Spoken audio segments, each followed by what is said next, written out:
Welcome back, everybody. This is Rob from Crown of Thorns, and I know I'm a little bit late in making this video because this was something I wanted to do for Mother's Day, so I'm about a month behind. However, the reason why I didn't do it around the time of Mother's Day is because I was in the midst of, if I remember correctly, I was in the midst of the four-part series excuse me, of Daniel's 70 weeks.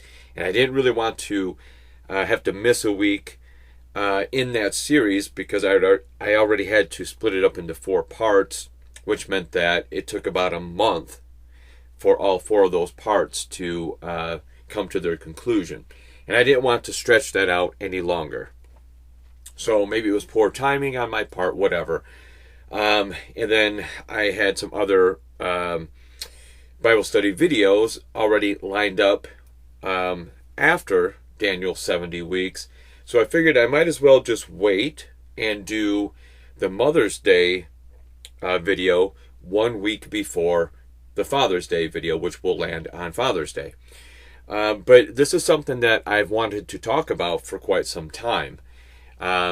We talk about moms, we talk about wives, we talk about women, and how important they are to our lives, to our families, for us husbands, for those of us who were once young children, and even as we're adult children, to our society as a whole, the importance of women. And that's what I wanted to talk about today, was the importance of moms, wives. And this is obviously tying in with Mother's Day. So if you're not a mom or a wife, you're neither. That doesn't mean you're not important. I don't mean to give that impression. Every person on this planet is important. So every woman in our lives, they are important. A sister, an aunt, whatever it may be. Just because you may not be a mom or a wife, that does not mean you are not important. It's just that this video is dedicated and geared towards more so those women who are a mom and or a wife. Okay, so that's what we're going to be talking about. But some of this will pertain to just women in general. Okay, and we're going to talk about the importance of women, moms, wives, their roles that God has bestowed upon them, and how those roles help to support and strengthen our families. Okay, the importance of a wife to a husband, the importance of a mom to a child. Okay, and then next week we'll do the same for men, for the dads and the husbands. All right, fair warning. Everything that I'm going to talk about today is what God has prescribed in His Word, which is preserved right here in a King James Bible. Those of you who are progressive, liberal, feminazis, whatever, you probably won't like a lot of what I have to say today. That's too bad for you, okay? Someday you can plead your case to God, okay? You can take it up with Him. And here's my guarantee. You will lose. You will lose that argument. Okay? In fact, guys, next week, it's going to be our turn. And there may be some stuff in there that some of you slacker, deadbeat dads might not want to hear. But guess what? I'm going to say it anyway. And again, if you want to take that up with God someday, go for it. But I guarantee you will lose. Everything I'm going to talk about today is what the Bible says. And I agree with all of it. Okay? Even if, in some crazy scenario, there was no Bible, I would still agree with a lot of these concepts. I think that biologically, we have different functions, men and women, moms and dads. Okay, so even from a secular point of view, I still believe that families work best when each parent, when each person knows their role. And people hate that expression. Again, too bad. Each of us has a role to play, depending on your place in the family structure. All right, we're going to talk about all of that. But more than that, okay, for those of you that don't agree with this, that get upset by it, whatever, more than that, I want to talk about the importance and why you should feel secure in your role as a mom, as a wife, as a woman. Why God put you in that position and the importance that you play in the family structure, in our society as a whole. And just because your role is different than that of mine as a man, as a husband, as a dad, doesn't mean it's less important. And that's the problem that most progressive women struggle with. They think that, well, my role is not exactly like his, so it must be that I'm not deemed as important. You, my friend, have very low self-esteem. That's your problem. Okay? A person who has a healthy level of self-esteem has no problem, zero problem, with the role that God has given them. You can argue that all you want to. Again, it's not my opinion. This is coming from God's Word. Take it up with Him. So, we're going to get started because I don't want to focus a whole lot on the negative, on the stuff that people are going to argue against, which there'll be a lot of that. I am going to present this as it's presented in our King James Bible. And this is a moment to glorify, to lift up, to put our women on the pedestal they deserve to be on, as moms, as wives, as women. Okay? So, that's what I'm focused on. That's why I'm doing this video. Okay? So, I am back to some cranberry juice. I have not had these in quite a while. My taste in beverages changes. Who wants to drink or eat the same thing all the time? No one, I wouldn't think. So sometimes I like to switch it up. And I've kind of come full circle. Excuse me, because it's been a while since I've had these. But I really enjoy them. And they're good for you. So excuse me for a moment.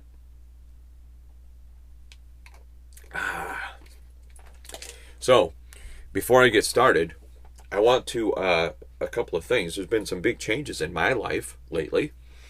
I have recently taken on a new career.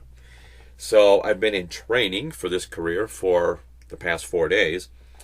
And so I've already done quite a bit of talking. And I've had these glasses on almost all day because in this new career, I'm sitting in front of my laptop. And these just help with that. So, yeah, if I'm already a little bit keyed up, if my voice seems a little bit scratchy at some point, it's because I've been yapping a lot today already. Also, I mentioned this in a previous video, but I want to reiterate the trauma that I've experienced in the past few weeks. I had to go to the dentist a few weeks ago. And that's always traumatizing. Even the very thought of going is traumatizing. I couldn't sleep the night before.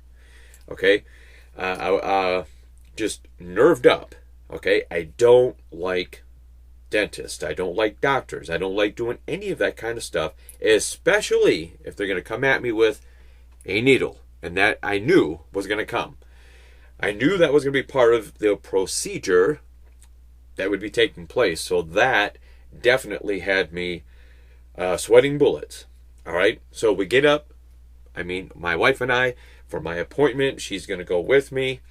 She's going to take me there. I couldn't even drive. Okay, look, here's another thing. Roles. I don't have a problem with my wife driving sometimes if I'm in the car, but 99% of the time I'm driving because that's what it's supposed to be. The man drives. It looks so odd and weird to me when a husband and wife get in a vehicle and the wife is driving. Now again, sometimes I get it. He's got a broken leg, arm, whatever. He doesn't feel like driving. It can happen sometimes. But when that happens, even like a majority of the time, or even half the time, I find that to be odd and disturbing. And it's probably a woman, again, who has such low self-esteem that she's trying to exalt herself. I can drive just as well as him. Well, typically speaking, no, you can't, first of all. But secondly, it still looks weird. Anyway, I'm on a rabbit trail already. So my wife drives me to the dentist, or she's going to drive me to the dentist. So I'm already traumatized from this whole experience that's going to take place. All right? Oh, and by the way, I'm not saying that women are bad drivers. But statistically speaking, women are in more accidents than men. And typically speaking, yes, men are better drivers than women. It's just a natural inclination. Man and machine. And that's, again, not discrediting a woman. And there's some women that are phenomenal drivers. There's some women in NASCAR now. They're great drivers. I'm just saying, on the whole, men are typically more inclined to be better drivers, to be more comfortable with machines. All right? But let me tell you about my daughter. When she turned 16, I taught her to drive. And she took to it like a fish in water. Okay? She is, by far, the best woman driver I've ever been with. She is phenomenal. So I'm not saying that can't happen. I'm just saying, more times than not, guys were a little more comfortable with that. Anyway, I'm off on like several rabbit trails already. Anyway, on our way to the vehicle, so my wife can drive me to the dentist, I'm already traumatized. I'm already upset. I'm already all keyed up. Well, then I fall. I fall down in our driveway, which is cement. And I injure myself. And my wife says, "You're just faking. You're pretending so you don't have to go to the dentist." But I'm telling you, that was not the case at all. It was. I was desperate, okay? But anyway, I finally go to the dentist. I'm glad that it's over. But man, what a horrible experience. Horrible. But my wife did reward me. There's this bakery that opened just right around that same time I went to my dental appointment. So I go from the dentist to the bakery and get more donuts. Perfect. The perfect ending to a horrible, traumatizing experience. So there we are. Why did I tell that story? I don't know. Because again, that's what I do. All right, so the importance of moms and wives, women in general, okay? Again, you don't have to be one or both or whatever. Just female. And if you're going to ask me to define female, then shame on you for not knowing. Okay? I'm not getting into all that garbage either. If you were born a female, okay, you have certain plumbing that I don't have. Okay? That's a girl. All right? I'm not getting into all of that today nor next week. I'm not going to define these things for you. People in this messed up, screwed up, upside down world who can't define what a woman is ridiculously stupid, first of all. But secondly, is just a sign of just how degenerate our society has become. So, what is a female? A person who was born a female. They developed in the womb as a female. They have certain plumbing that is different than that of a man. And here's the thing. For all of you who think, well, now I'm not getting into that. Here's the thing. What do your cells, what do your chromosomes, what would your DNA, if that's all we had, what would that tell us about your gender? Can't change that. All right? You can change your plumbing. You can't change the DNA, the chromosomes, the cells that would indicate what your true gender is. All right? So anyway, women. The importance of moms and wives. All right. First and foremost, let's go to the 10 Commandments. So go to the book of Exodus, chapter 20, and we're going to read verse 12. And this kind of is going to be the umbrella, so to speak, or an umbrella that we're going to look at.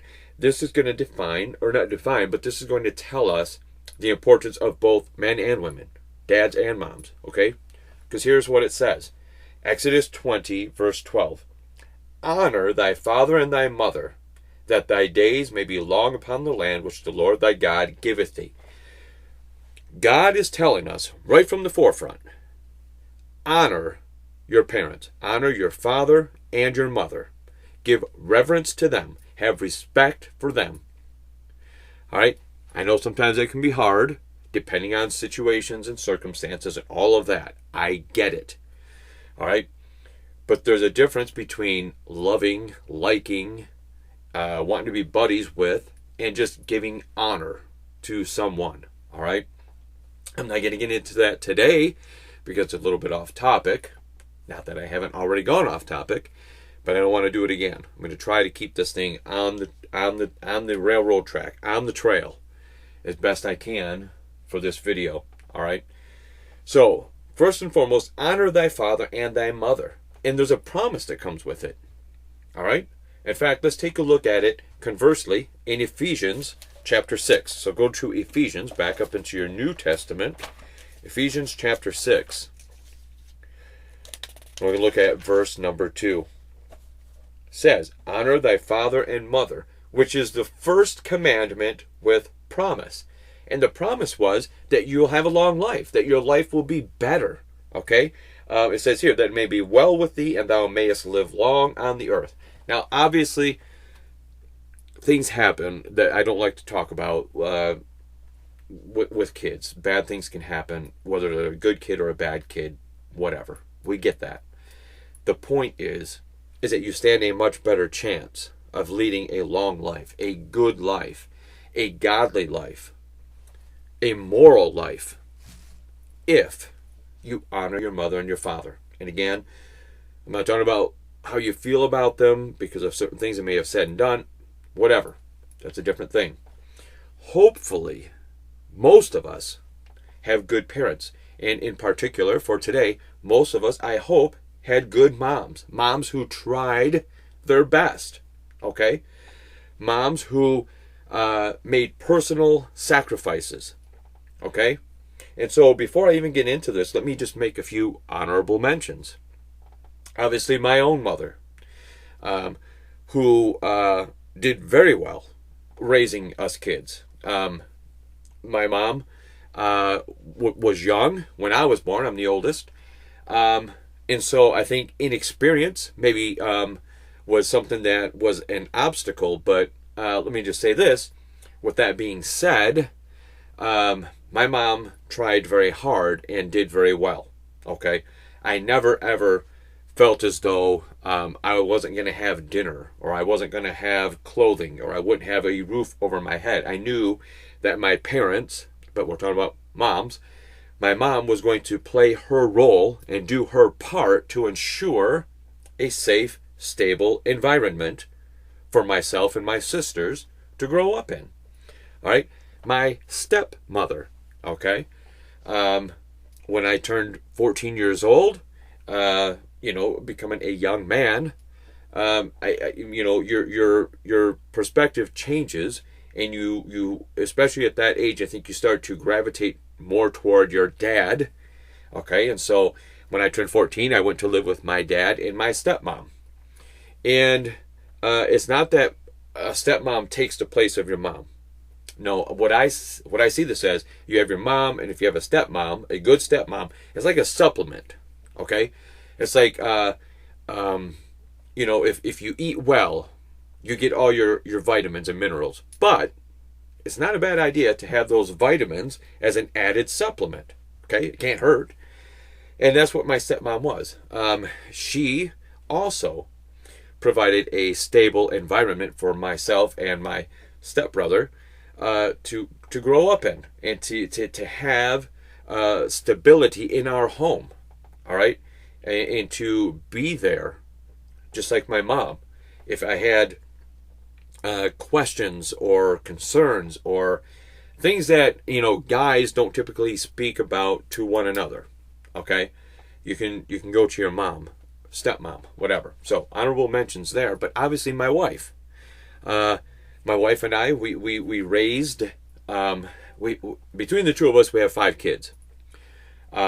when my wife and I got married, one of hers, her very oldest, was already out of the house. So three of her kids and then my son were the ones that were at home with us. Okay. And so my wife was the glue by far that kept our household together, especially before I got saved, when I was an absolute idiot, jerk, moron. Okay. If it wasn't for my wife, a lot of who I am today probably would have never happened. So my wife, as a mom, as a wife, as a woman, is somebody I will always place on a pedestal. Absolutely. She's a fantastic mom and a fantastic wife and just an all-around good person, a good woman. All right. And despite all of our differences, between myself and my ex-wife, the one thing I can always say, she's a good mom. Even after our divorce, even if she and I were at odds for whatever reason, doesn't matter. I always knew I could count on her. She was going to make sure our son had what he needed. Okay, so despite anything else, just being totally honest and no bias, my ex-wife, good mom. Okay, our daughters, well, actually, only one of our daughters is also a mom. Okay, and she's an excellent mom, and that means that we have grandkids. You can't tell, right, that I'm getting older. This would not give it away at all. Anyway, she's a good mom. My friends that I know, I have good friends, female, who are excellent moms. Comes to mind immediately my friend Bully Jean. Her name's Jen, but Bully Jean, that's what I call her. She has a new name too now. Now, I won't get into all the specifics, but you could also call her Sundial. All right, but she is an excellent mom, a good wife, a good person. She is a very protective mom, and I tell you what, there's nothing wrong with that. I think that that's something that's lacking in parenthood anymore amongst moms and dads, and especially because moms are the ones who are more protective, the whole mama bear type thing, right? And my friend Jen personifies that, and that's a positive, that's a good thing. Not to say that she's overly strict or overbearing or anything like that, but we live in a horrible, dangerous world, and she is well aware of that. She's very in tune with that, and she raises her children accordingly. So kudos to her. My friend Christy, who is a single mom and has raised her girls primarily on her own. She is fantastic. A fantastic mom who has raised these girls and balanced that with a career and had to do it on her own and has done it very well. Okay, not an ideal situation, but what are you going to do if, like I said, next week we're going to talk about deadbeat dads? What are you going to do? Well, mom has to step up and play both roles as best she can. My friend Christy personifies that. Kudos to her. All right. So I'm sure there's others, so please forgive me if I don't mention you, but those are the ones that come to my mind immediately, people that I interact with the most. But there's a ton of people, women, who are good moms, good wives, okay? And they need to be and deserve to be held in high esteem, okay? So let's talk about that. Why did God create male and female? Well, because you need both, one, for the whole procreating, okay, but also because God knew that when he first created Adam, he knew that he was going to need an help meet, meaning somebody that could balance Adam, someone that could be the strength in his weakness, and he could be the strength in her weakness. Okay, and they would each have a common goal, but maybe different perspectives on how to reach that goal, and they have to work together. Okay, and that God knew that kids need both. They need a mom and a dad, and I know that's not always possible. All right, but in an ideal world, it would always be that way. Every kid would have a mom and a dad, because you need both perspectives. You need the strength and the logic of a man, a husband, and you also need the emotions and the nurturing of a woman for a well-balanced child. That's just the way it goes. I don't make the rules. I just report them. All right? So moms are comforters, and they play that role so well. If you have an issue or a problem, yeah, sometimes you'll go to dad, depending on what the issue is. But more times than not, if you want if you're having emotional problems of some kind, even as a guy, typically speaking, you're going to go to your mom or your wife or your sister. You're going to go to a female, because they understand emotions a lot better than us men do. Okay? They just do. They're more in tune with that. They're comforters. They're nurturers, whatever you want to call it. All right? So let's take a look at a couple of verses. Go to Isaiah. Back in your Old Testament again. Isaiah 49. Isaiah 49. We're going to look at verse 15. 49:15. Can a woman forget her sucking child, that she should not have compassion on the son of her womb? Yea, they may forget, yet will I not forget thee. Here's the thing. A woman, this is the craziest thing to me. Women give birth. We know that. If you have a good mind, you know that. Women give birth. And it's not a pleasant experience. Now, I can't speak from experience because I've never given birth. Thank God. I am so glad I'm not a woman. For a number of reasons, but that would be one. I would not enjoy giving birth. I don't like pain. Okay? And I'm sure women don't like pain either, but they have a higher endurance for pain. Right? Whereas men are physically stronger, women have a higher threshold for pain. They have to do what they do, to give birth. They call it natural childbirth if you do it without, getting shots or whatever else. I don't see any of it as natural. To me, it's like if I wanted to drive my truck through my front door. Right? Not natural. To me, that's what childbirth is like. You have a full, granted, baby, small, but still a whole human being coming through. I'm just saying that, yeah, it just doesn't seem, but it does work. So I'll just leave it there. Point being is, a woman obviously experiences pain in childbirth. That was one of the curses when Adam and Eve sinned. Okay? Hey, childbirth is going to hurt for you. But it's the craziest thing, because I remember being there when my son was born. My ex-wife, obviously giving birth, she's in pain, and it's not pleasant. And then our baby is born, our son is born, and they place him in her arms, and immediately she forgot about the pain. Didn't think anything of it. Okay?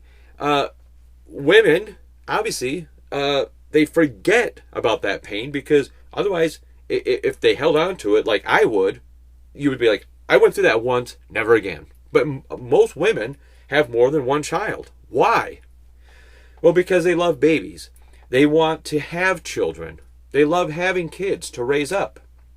But also because the pain, they've blocked that. They've erased that from their memory.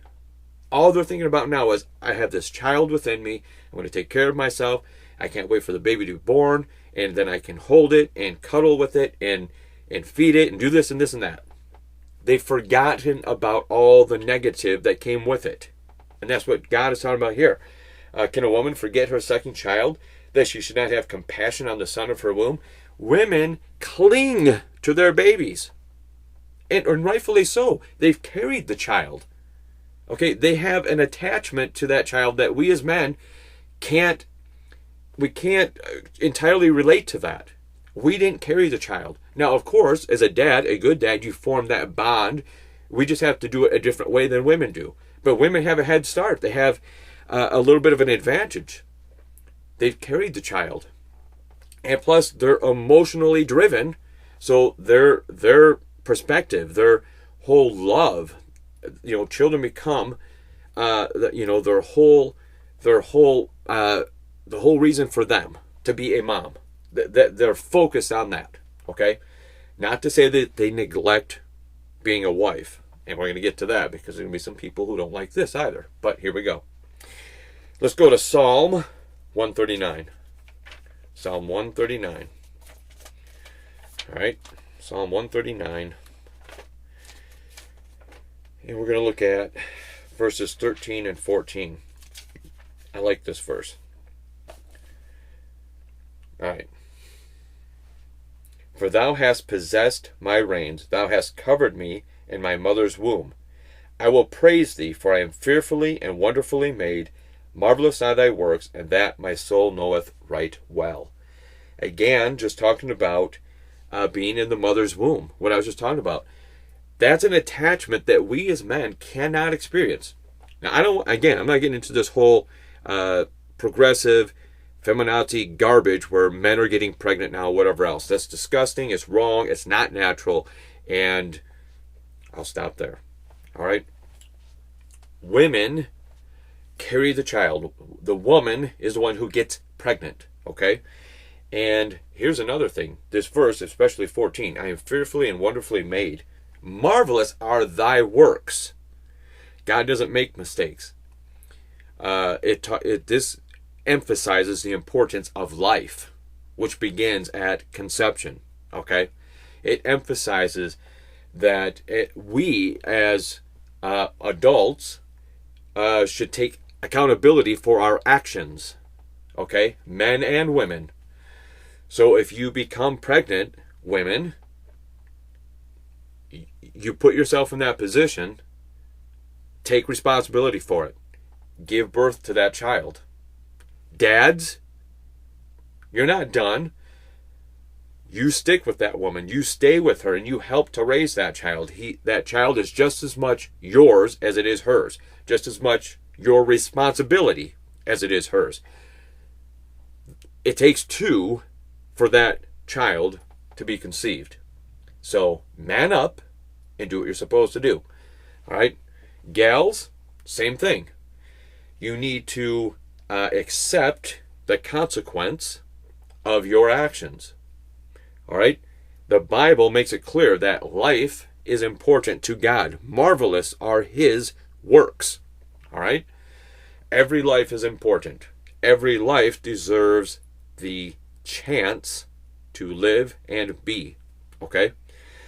But here we're talking about moms in the mother's womb. She automatically, just instantly, when that baby begins to grow, she has an attachment, a connection to that child immediately because of that unique sharing that they have. Okay? So, let's keep going. Luke 13:34. And this is what I was talking about earlier when I was talking about some of the gals, some of the women in my life. Okay? Why do they go to the extremes that they do? Why? Why do they do? Why are they so protective? Why are they so nurturing? Why? Well, go to Luke chapter 13, verse 34. I love this verse. Now, this is Jesus as he's going into Jerusalem. All right? So this is Jesus talking. But he makes a very interesting analogy. Okay? So here he is. He says, O Jerusalem, Jerusalem, which killest the prophets, and stonest them that are sent unto thee. How often would I have gathered thy children together, as a hen doth gather her brood under her wings, and ye would not. The analogy is Jesus is saying, I would be like a hen gathering the chicks under my wings to protect them, to love them, to comfort them. Now, he's talking about a chicken, okay? He's not even talking about a person. He's talking about a chicken and how she, this hen, protects her babies. Even in the animal kingdom, moms are so protective. Now, the dads are too in some species, some kinds. Let me rephrase that. In some kinds of animals. But typically speaking, in the animal world, it's mom, okay? She's a protector. She's the nurturer. She's just all about those babies, all right? And Jesus is drawing on that. He's making the parallel of how he would love if Jerusalem would have just opened their eyes. He would have taken them under his wings. He would have ushered in this millennial kingdom. All right? And he's comparing himself to a chicken. Of all things, a chicken. But, hey, you know, a hen, she will take care of those chicks. She's protective. She's going to do that. This is going back to the whole maternal instinct. Maternal instinct. Women, okay, will live and die for their kids. Now, a dad will too, but a mom has a different perspective on this whole thing. Okay? She will kill for those kids. Now, a dad will too, but again, I'm just saying, mom has this whole different level of emotion that she draws from. Okay? Even in the animal world. Even a chicken. All right? So let's keep going. We're talking about women as moms, but I want to tie in with women as wives. Why are they so important? Because wives, you are important. As a wife, as a mom, as a woman, you are important. And that's the whole meaning and reason behind this video today. So let's go to Ephesians 5:22. Ephesians 5:22. Now we're going to get into the stuff, well, probably already have, but this is where it really gets under some people's skin. But oh well. Ephesians 5:22 through 24. We're going to talk about, what I talked about at the very beginning, familial structure.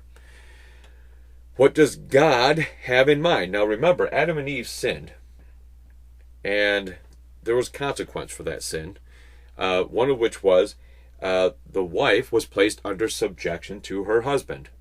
Okay? Also, she would have pain in childbearing. The husband, God told Adam, hey, look, in the Garden of Eden, you had it easy. Food was all around you. You didn't have to reap. You didn't have to harvest. You didn't have to plant seeds. You didn't have to pull weeds.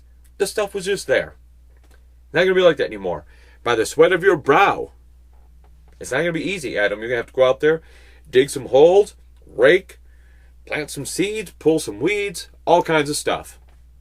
It's not going to be easy. So a curse came down, all right? And part of that curse, because it was Eve who was deceived, not Adam. And that goes back again to, we're different. Men are more logic and tunnel vision. Women are more compassionate. They derive from their emotions, and they can multitask like nobody's business. All right? So we each have those strengths and weaknesses, and that's why men and women, we come together, we fill in the gaps for each other. But because women do, more often than not, they derive from their emotions, they're more susceptible to deception. They're more gullible. They're easier to deceive.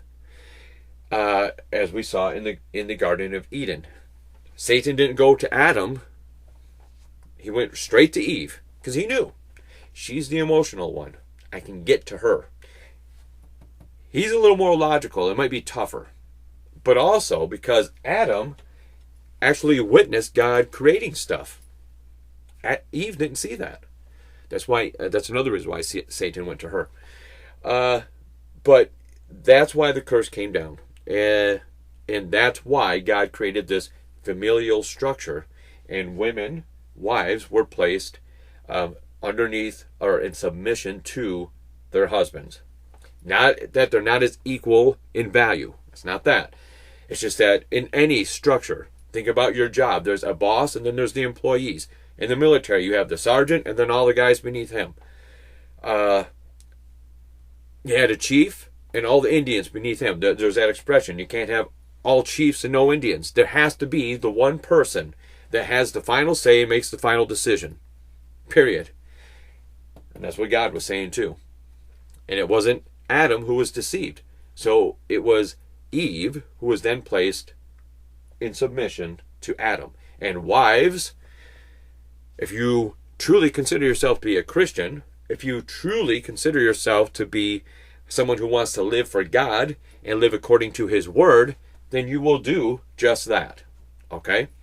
So let's take a look at Ephesians 5:22 through 24. Wives, submit yourselves unto your own husbands as unto the Lord.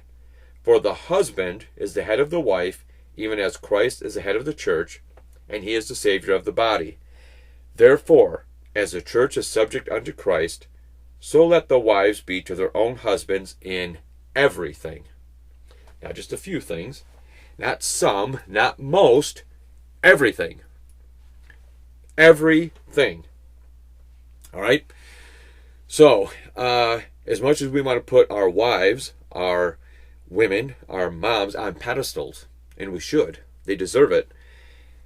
Wives, women, moms, realize that there's still this order. In fact, I've seen it many times before, and I'm not an artist, so this will look jank. I get that. You have some kind of a umbrella type thing, right? And you have the handle coming down, right? That's not horrible. All right, so anyway, obviously, like it said, I'll put this in red. You have Christ.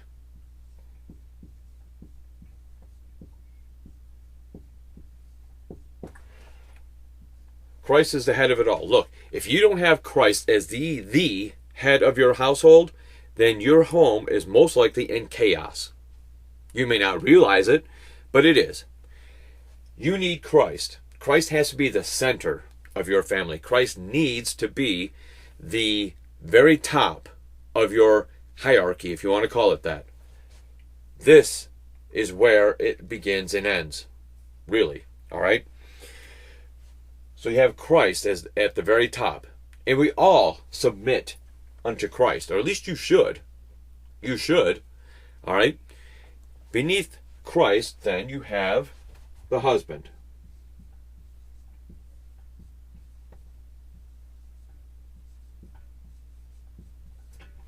And the husband, he plays a role. He is to protect his family. And men, yes, we are, well, we're supposed to be protectors. See, there's no such thing as toxic masculinity. That's something that the liberals and the feminazis made up because they want to bring everyone to the same level as women.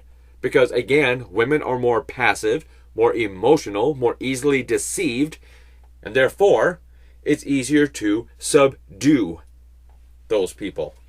If we all are behaving and acting like most women, okay, then we're easier to subdue. And that's the whole point. Let's bring them all down to right here. No, you want your men to be strong. You want them to be masculine so that they're protectors, okay? Because that's the man's role. That's the husband's role, to protect his family. Also to lead his family. Now, in order to lead your family, you have to be actively involved, which means you'd probably have to be there. You need to be there as much as you can. Understand, divorce happens. Been there. But you still need to be a father, a dad. Even if you're living in separate homes, you need to be there. But ideally, you're in the same home. You're still married. And there's the other thing. You should be married before you have kids. Okay? Anyway, if you follow this structure, your life will be so much easier. Remember going back to what Exodus was saying? All right? But anyway, dads, you need to lead your family. Now, that doesn't mean that you don't consider your wife and your kids when you make decisions. You should definitely consult with your wife. She has a perspective that you don't have. She has a point of view that you may not even understand or never even would have thought of. Okay? You need her perspective. You need her input. But wives, women, moms, when it comes time for that final decision to be made, the man, the husband, makes it. Okay? Especially if he is a godly man. He's got Christ. He's saved. But even if not, so long as it's not some irrational, illegal type thing. Just if he's of sound mind, even if he's not saved, but especially if he is, he has the final say. And guess what? You fall into line and you support him. That's the way it goes. It's like in the military, like I was saying. Once the sergeant makes up his mind, even if all the people beneath him, all those soldiers beneath him, they're like, that's not what I would have done. Doesn't matter. Sergeant says, that's what we're doing, guys. That's what we're doing. And we're going to support the sergeant in his decision. No holds barred. And that's what you need to do, wives. That's how you set a good example for your kids. So dads, you need to lead. You need to lead your families. Also, dads, you need to provide. Now, I get it. In this world, and especially with the way things are right now, most families, both parents, have to work. Excuse me. That is unfortunate. It really is. It should not be that way. That is not the way it was set up. That's not what God had in mind. That's why he told Adam, you are going to have to work a lot harder. Not Eve. Eve was going to stay home and raise their kids. Adam would go out and hunt and fish and plant gardens and whatever else. The man was supposed to be the provider so that mom could stay home and raise the kids.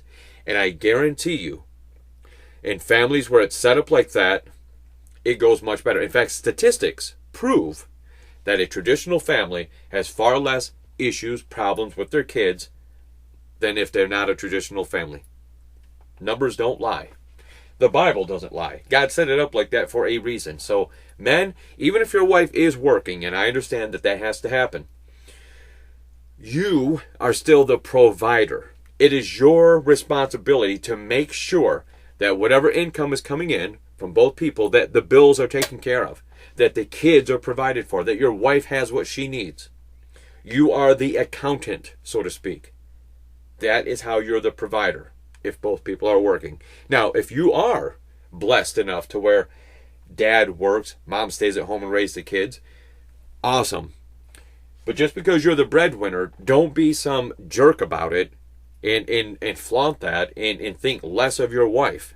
Your wife, as a homemaker, has the most important job in all of the world. Okay? Treat her as such. Be the provider, but don't be arrogant or conceited about it.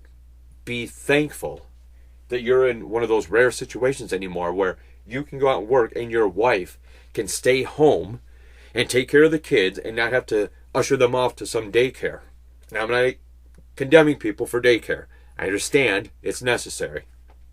But wouldn't you, even as a woman, so long as you're not some feminazi that thinks you're equal or greater than men, whatever else. If you're a woman of sound mind, a biblically minded woman, wouldn't you love to be able to just stay home and raise your kids? Yeah, you would. And dad would go out and provide. That's how it was supposed to be. But in this insane upside down world, it hasn't turned out that way. Unfortunately. All right, so beneath husband, where did I put my red marker? Right here.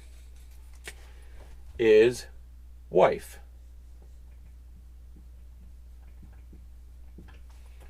Wife,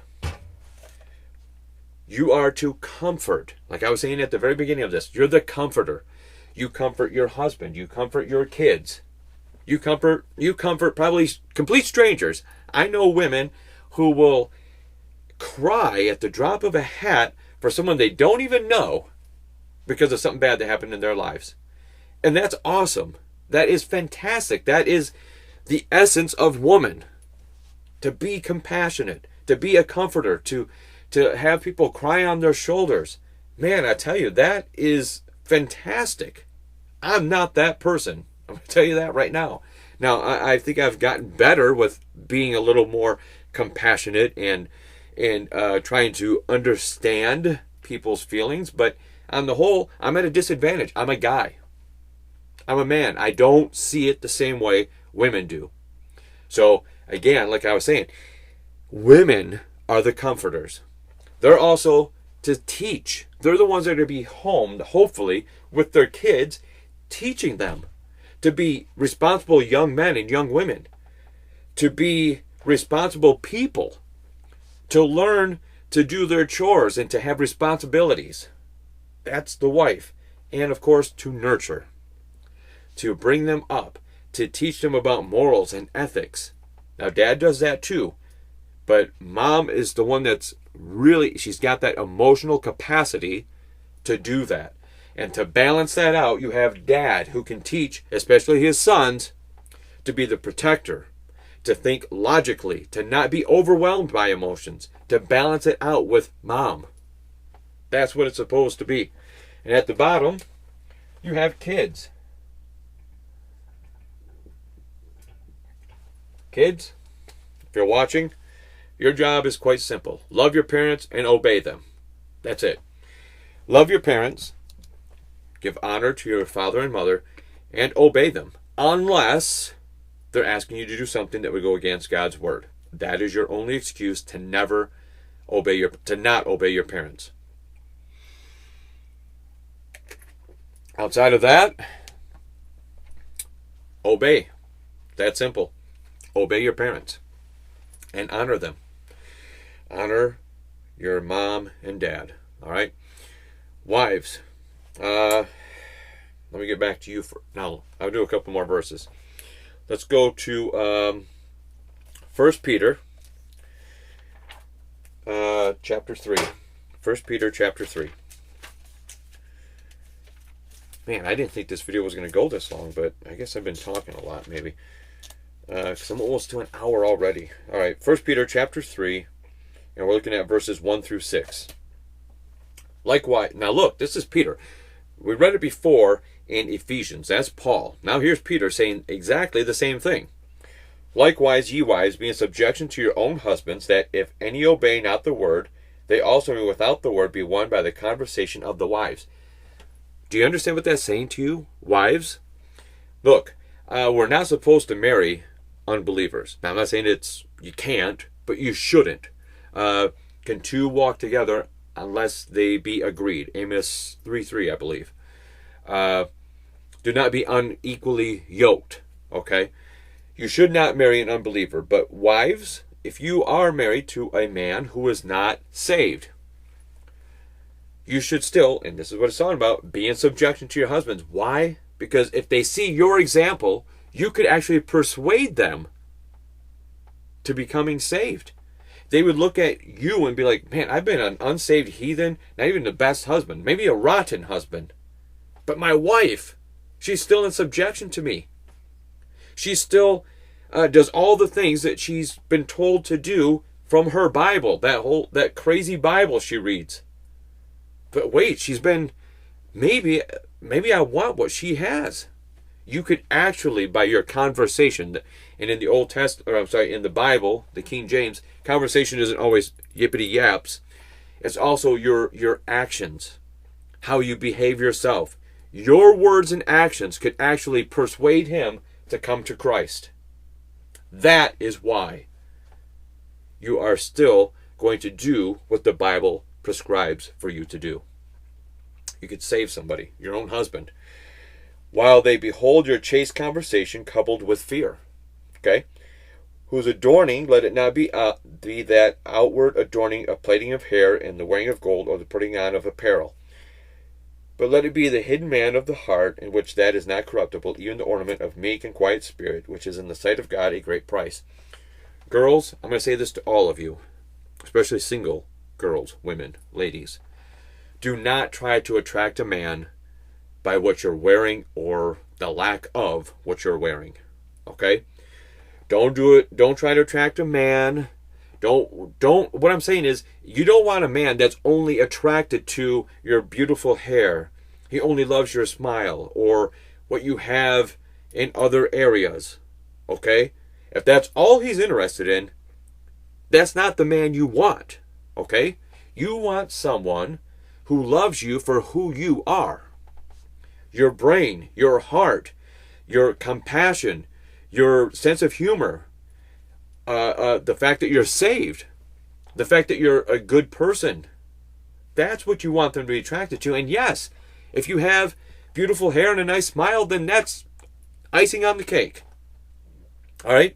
And there's nothing wrong with that. Look, all of us are going to gauge our attraction to someone based off the first thing, our vision. And yeah, oh man, that girl is beautiful. Oh man, that guy, he's handsome. Whatever. But it shouldn't stop there. And that's what it's saying here. Don't try to attract a man who's only going to be interested in what you're wearing or the lack of what you're wearing. In other words, be modest. That's what the Bible says here. Be modest. What does that mean?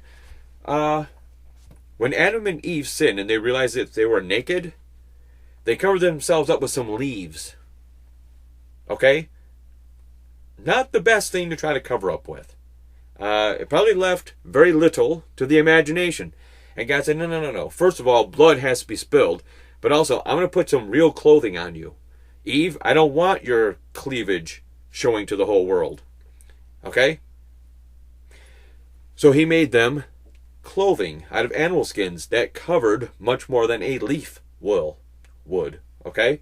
So, girls, I'm not saying that you have to look like an Amish person. I'm not saying that. But just be modest. You don't have to show a whole lot. You shouldn't show a whole lot. Okay? Just be modest. All right, here we go. For after this manner in the old time, the holy women also who trusted in God adorned themselves, being in subjection unto their own husbands. There it is again. Same thing Paul was saying. Even as Sarah obeyed Abraham, calling him Lord. Now, I'm not saying you have to call your husband Lord. That was obviously the Old Testament. If you want to call him Lord, go for it. But just understand, it's not so much about that. So I'm not saying that. All right. Whose daughters ye are, as long as ye do well, and are not afraid with any amazement. I'm going to stop there. So Peter's given us basically the same perspective that Paul gave us. Why? Because they're both writing under the Holy Spirit. See, the Bible is written by God. So, of course, the message will be the same. All right? Let's take a look at Genesis 3:20. All the way back to Genesis. We've been talking a lot about Genesis. So let's go there. Genesis 3:20. What started all this? All right, Genesis 3:20 says, if I can get there, Genesis 3:20. Now I want you to listen to this. This is one of my pet peeves. When a man and woman get married and the woman wants to keep one of two things. She either wants to keep her own last name or she wants a hyphenated name.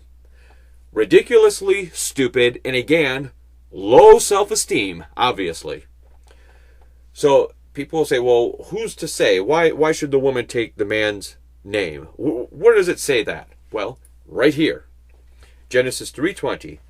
And Adam called his wife's name Eve. Adam named Eve. Not God.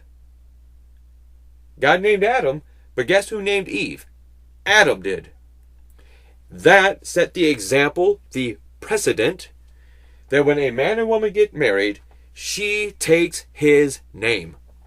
Because right here, Adam named Eve. She took that name that he gave her. All right? So, Adam called his wife's name Eve because she was the mother of all living. That's what Eve means. All right? Mother of all living, obviously, people. She wasn't giving birth to chickens or anything else like that. All right? Anyway, that is why it is important. When you get married, do not be some feminazi, liberal, progressive woman who, I'm going to keep my own name, or I'll at least, I want a hyphenated name. Shame on you. Shame on you. And how much, look, it doesn't make you less of a person to take your husband's last name. Why do you feel inferior for doing so? Are you really that insecure? I don't know how to help you. Read your Bible, actually. That will help you. All right, Genesis 2:24 says, here we go. Therefore, now here's what I was getting at. This is what I was getting at, and I don't want to step on anyone's toes. Again, this isn't to pick on people, but it is to correct people. In our upside down, twisted world that we live in, more and more it has become, you should be friends with your kids. And we've taken the emphasis off correction and discipline, and instead we're focused more on, well, I don't want to upset my friend because I want my kids to know that we can go to the mall together and this and that and the other. And that stuff is fine, but it shouldn't come at the expense of discipline and correction. And it's especially prevalent amongst women. Women want to be friends with their kids. I'm not saying you can't have that kind of a relationship, but first and foremost, you're a parent. Discipline them. Correct them. That's what you're supposed to do.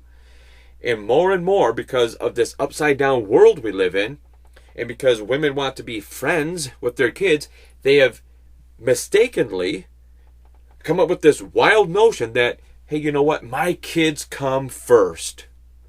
No, they don't. If you're married, your husband comes first. Husbands, your wife comes first before your kids. You see, when people get married, they become one flesh. You're not one flesh with your kids. You're not. But marriage is a unification of two people.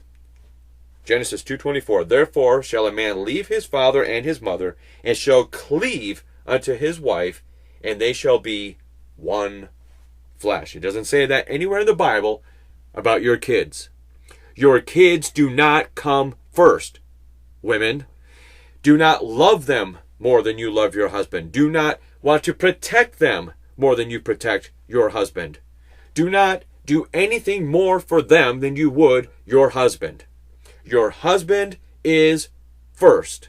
And guys, conversely, your wife is first. Now, obviously, this is outside of, obviously, Christ comes first. I'm talking about within the marriage. Christ obviously is first. First and foremost, it goes without saying. But husband and wife, you are one flesh. Husbands, you are to die for your wife. We'll read more about that next week.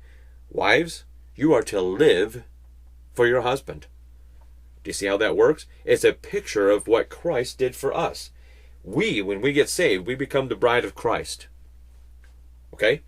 Jesus died for his bride. Now we as the bride are to live for him. Same thing here. Adam and Eve. Why do you think, we talked about this earlier, it was Eve who was deceived. So why did Adam eat of the fruit too? He knew better. Why did he do it? Because he knew that Eve had sinned. And if he didn't become sin with his wife, he may have lost his wife. But he loved his wife so much that he became sin too. He died for her.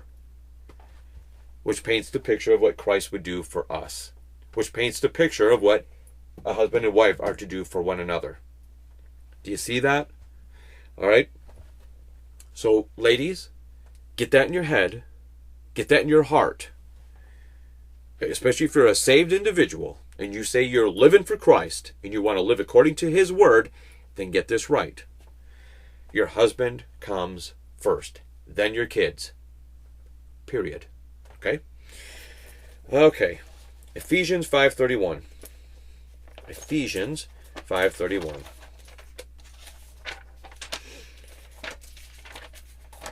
Back to the New Testament. Ephesians 5:31. Says, again, just reiterating what we said, what we saw in Genesis. For this cause shall a man leave his father and mother, and shall be joined unto his wife, and they two shall be one flesh. Okay? So it's not just an Old Testament thing.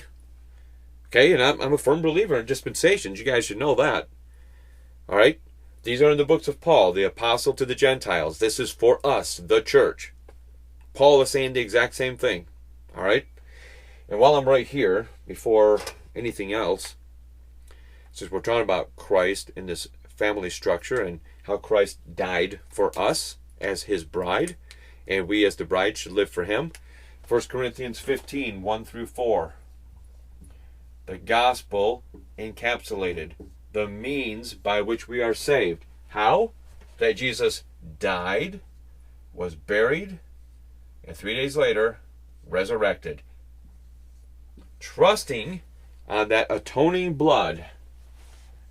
Romans 3:25.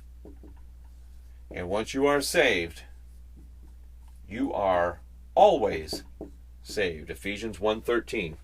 Don't let anyone tell you any differently. All right, let's keep going. 1 Timothy chapter 1. 1 Timothy chapter 1. We're going to look at verses 9 through 15. Right? In like manner also, that women adorn themselves in modest apparel. Okay? This is Paul writing to Timothy, and he's saying the exact same thing again. Modest apparel. With shamefacedness and sobriety, not with braided hair or gold or pearls or costly array, but which becometh women professing godliness with good works. Again, it's not that you can't wear earrings or do your hair. You should. You should try to look nice. We all should. Okay? It's just don't let that be your beacon. Don't let that be the reason why don't use that to try to attract somebody of the opposite gender. Okay? It should go much deeper than that. All right? Going on, verse 11. Let the woman learn in silence with all subjection. Now, this is talking about within the church. Women, if you and your family go to church, that is awesome. Especially if your husband is going with you. He should be. So here's the dealio. Husband, wife, and their kids, they go to church. Wife has a question about something in the Bible. You go to your husband first. And if he can't or won't answer it, then you go to your pastor. Then you go ask him. But you go to your husband first. Let women learn in silence with all subjection. And this is something, this is a good verse for those people that believe that speaking in tongues is still a thing. No.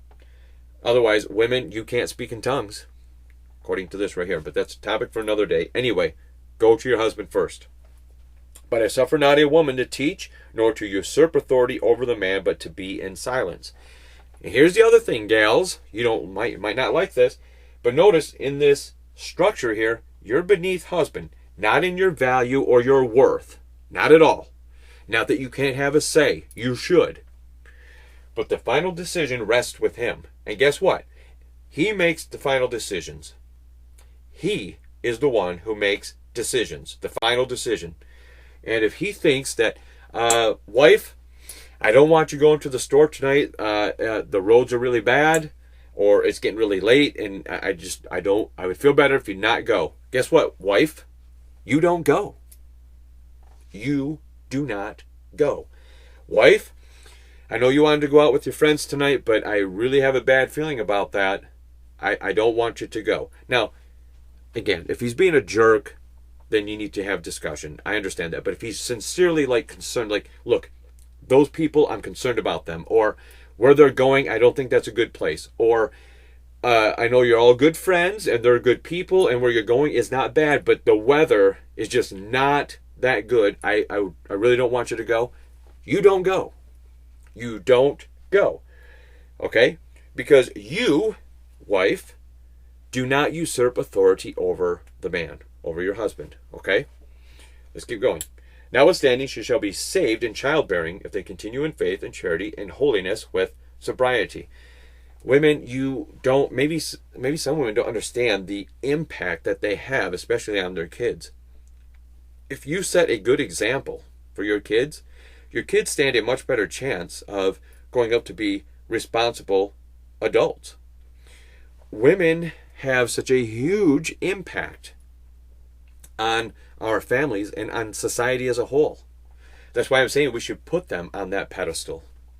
We should want to treat them the very best that we can. And we're going to talk more about that even next week when we talk about dads, how we're supposed to treat our wives. Okay? We're to put them on a pedestal. We're to die for them. We're to protect them. We're to give honor to them. We're going to see all that. Girls, if you think I'm picking on you this week, trust me, next week, we, the guys, are going to get it. Okay? This is a two-way street between man and wife. And the only way it's really going to work is if they follow this outline, which was given by God himself. And again, if you don't like it, you can argue that with him someday, but you're going to lose. All right? Christ has to be at the head of all of this. All right. Now, I'm going to wrap this up with Proverbs. I was talking to my good friend Jen the other day about Proverbs 31. In particular, verses 10 through 31.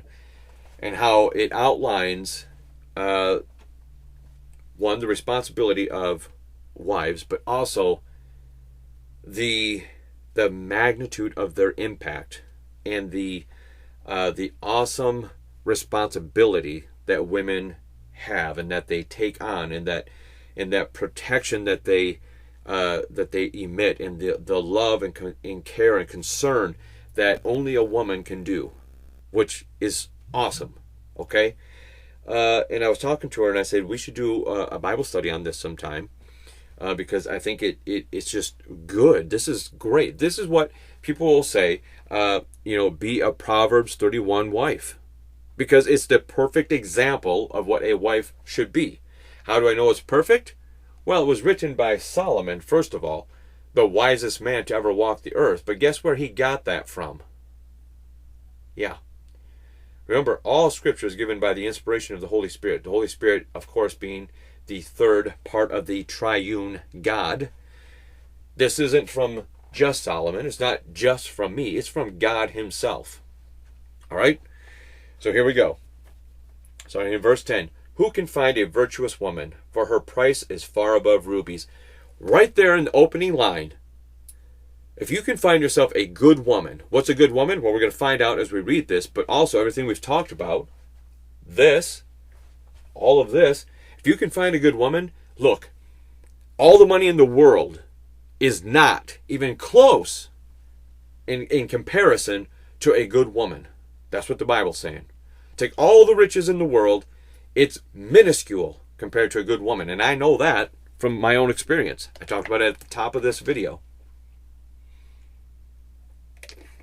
The women in my life, my mom, my stepmom, my wife, daughters, my friends, they're worth more to me. They're more valuable to me than any sort of riches, gold, silver, whatever else. And that's the absolute truth. All right, let's keep going. The heart of her husband doth safely trust in her, so that he shall have no need of spoil. Look, if you have a good woman as a husband, you have nothing to worry about. I don't worry about if my wife is going to stab me while I'm sleeping. I mean, that may seem extreme, but it's true. I know I can trust her. I know that she's not going to betray me or backstab me. Literally or figuratively, I hope. Right? Okay. She will do him good and not evil all the days of her life. She seeketh wool and flax and worketh willingly with her hands. Look, if you are a woman that has to work outside the home, then kudos to you for being able to balance the home life and the work life. And for recognizing that in your particular situation, it takes two incomes and you're not afraid to get your hands dirty, but even if you're not working a physical job, but that you're not afraid to work. Okay? But if you're a mom, a homemaker, God bless you all the more too, because you're at home raising those kids and building that household. If you are fortunate enough to be a mom, wife that can stay home and raise the kids, don't be lazy. Don't see that as an opportunity to sit on the couch and watch Netflix all day. Whoa, almost knocked that over. Don't do that. There are better things that you could be doing, like raising your kids, like cleaning the house, making sure that dinner is ready when your husband, who's been working all day, has something to eat when he gets home. Okay? Don't be lazy. And that goes for everybody, but we're talking about women today. We're talking about the importance of moms, wives, women. All right, let's keep going. She is like the merchant's ships. She bringeth her food from afar. She riseth also while it is yet night, and giveth meat to her household and a portion to her maidens. Again, she's preparing food. She's taking care of her kids and her husband, making sure they have something to eat. She gets up while it's still dark to make sure that they have a good breakfast. Okay? She considereth a field and buyeth it. With the fruit of her hand she planteth a vineyard. She girdeth her loins with strength, and strengtheneth her arms. She perceiveth that her merchandise is good. Her candle goeth not out by night. She layeth her hands to the spindle, and her hands hold the distaff. She stretcheth out her hand to the poor, yea, she reacheth forth her hands to the needy. Again, women, more so than men, and now there are a lot of compassionate men, absolutely, who love to help and want to give to the poor. We all should do that. But women, again, it comes from a different spot, I think. It's just innately theirs. They give to the needy and to the poor without any thought of like what it might mean to sacrifice to people they don't even know. That's woman. That's awesome. She is not afraid of the snow for her household, for all her household are clothed with scarlet. She maketh herself coverings of tapestry. Her clothing is silk and purple. Her husband is known in the gates when he sitteth among the elders of the land. What that means is other people recognize a good wife. They'll say, that guy right there, he's got a good wife. You will be placed on a pedestal by people that maybe have never even met you, but they know by your reputation, by the way you treat your husband, by the way your husband, his demeanor. They'll know he's happy because he's got a good wife. They will know you because of that. She maketh fine linen and selleth it, and delivereth girdles unto the merchant. Strength and honor are her clothing, and she shall rejoice in time to come. Strength and honor. Awesome. She openeth her mouth with wisdom, and in her tongue is the law of kindness. Now, I'm going to poke some bears here. Women, most of you like to gossip. Bible says you shouldn't do that. Now, I'm not talking about, look, if you have a problem or somebody has hurt you and you turn to another person and you're talking about that, that is not gossip. I want to make that clear right now. If somebody has hurt you, a good friend, a family member, whatever, and you turn to one of your other friends, one or two or more, and talk about that, not because you want to make that person look bad, but because you're expressing how you feel about it, that is not gossip. That is different. Gossip is either spreading rumors, or even if it's true, you're just doing it for the sake of trying to make somebody else look bad. And I'm sorry, but most of the time, it's women that do that. Gossip. And usually it's based on a shred of evidence, and then it's blown out of proportion. Don't do that. She openeth her mouth with wisdom, and in her tongue is the law of kindness. She's not going out and gossiping about people. She's not trying to hurt people. On her tongue is the law of kindness. She looketh well to the ways of her household, and eateth not the bread of idleness. She's not lazy. Her children arise up and call her blessed. Her husband also, and he praiseth her. Why would you not want for your husband to praise you, to put you on that pedestal, to just be bragging about you? Well, you better do something to warrant that. Right here, what we're reading. Many daughters have done virtuously, but thou excellest them all. Favor is deceitful, and beauty is vain, but a woman that feareth the Lord, she shall be praised. Give her of the fruit of her hands, and let her own works praise her in the gates. That is a Proverbs 31 wife. That is a Proverbs 31 mom. That is a Proverbs 31 woman. And if you take everything that we've talked about today and you implement that in your life, I promise you, your life, even here on earth, will be much better. But more so, you're laying up those treasures in heaven. You're laying up those treasures in heaven. You will be rewarded for it. Even if you're not appreciated here on earth, and that's a shame, just know God's looking down. He sees what you're doing. He will recognize you. Okay? Just know that. All right, guys. I hope that this was a blessing to you. Again, this wasn't meant to pick on anyone or to, upset anyone by any means.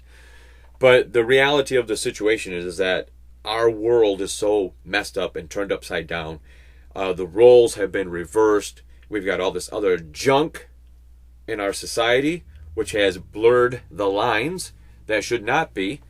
There are definitive roles, and there are two genders. Okay? And those two genders have a role prescribed by God Himself. Okay? And if we are truly saved, if we are what we call Christians, if we are the bride of Christ, if we truly want to live according to God's will and according to God's word, which is synonymous, then this is what we will do. All of us. Now, Christ already does His part. He already did His part and continues to do His part. So He's not part of what I'm just saying. We don't have to worry about Christ. It's these right here. As husbands, wives, and kids. This is where it gets blurred. This is where it gets messed up. If each of us would just do what we're prescribed to do, hey, a lot of the problems that we have would be gone. They would dissipate. All right? All right, if you have questions or comments, leave them in the comments below. Find me on Facebook. Email me. Along these same lines, as saved individuals, male or female, what are you doing to get other people saved? Are you actively pursuing lost souls? Are you trying to get them to this point right here? You need to be. Whatever means you're comfortable with, that's what you should be doing. All right? All right, guys. Thank you for tuning in. This went a little bit longer than I thought it would. But, hey, at the end of it all, I know it's late, but happy Mother's Day. I'm blessed for the women in my life. Women, you gals are such a huge proponent or component of the success of the family structure. Okay? Do not think that you have a diminished role just because God says that you should submit to your husband. That's not the point to that. It's to set up a structure, to have a line of authority. And that's really what it comes down to. And without that, everything falls into chaos. You have to have order. You have to have structure. And women, you play a vital role in all of that. Like I said, the women in my life, they're on pedestals. They are on pedestals because of what they've done for me, but also because God says that's what I should do.